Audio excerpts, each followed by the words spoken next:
সামগ্রিক আইন শৃঙ্খলা পরিস্থিতি নিয়ন্ত্রণে রাজধানীতে জোরদার করা হয়েছে যৌথ বাহিনীর টহল তল্লাশি। অপরাধ দমনে ৬৫ জায়গায় বসানো হয়েছে চেকপোস্ট, জানান ডিএমপি পুলিশ কমিশনার।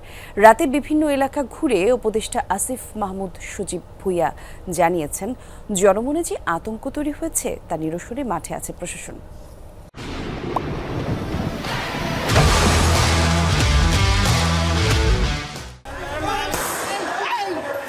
সম্প্রতি রাজধানী সহ সারা দেশে বেপরোয়া অপরাধীরা অলিতে গলিতে অস্ত্র ঠেকিয়ে, গুলি ছুড়ে কিংবা ধারালো অস্ত্র দিয়ে আঘাতের মাধ্যমে লুট করছে সর্বস্ব। এতে জনমনে ছড়িয়েছে আতঙ্ক।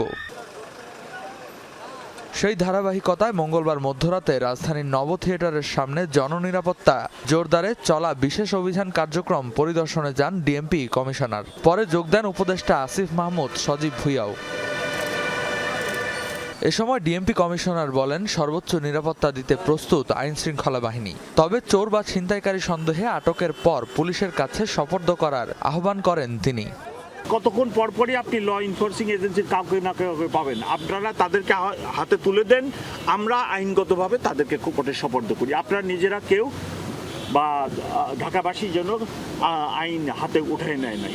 এদিকে দেশের পরিস্থিতি খারাপ হওয়ার পেছনে রাজনৈতিক ইন্ধন আছে, এ মন্তব্য করলেন স্থানীয় সরকার, পল্লী উন্নয়ন ও সমবায় মন্ত্রণালয়ের উপদেষ্টা। জনগণের নিরাপত্তা বিঘ্নিত করার জন্য যদি কেউ চেষ্টা করে, সেটা রাজনৈতিক হোক কিংবা নিতান্তই চাঁদাবাজি ছিনতাইয়ের মতো ঘটনা হোক, সেটা কোনোভাবেই বরদাস্ত করা হবে না। সেক্ষেত্রে আইনশৃঙ্খলা বাহিনী কঠোর থেকে কঠোরতম অবস্থান নেবে। এর আগে ধানমন্ডি আবাহনী মাঠের সামনে জননিরাপত্তায় চেকপোস্ট বসিয়ে তল্লাশি চালায় বিজিবি।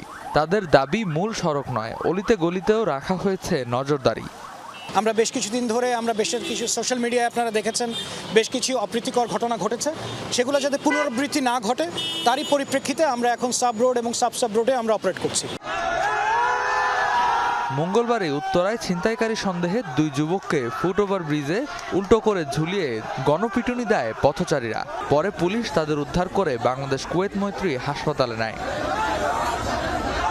রেদওয়ান আহমেদ, যমুনা নিউজ, ঢাকা।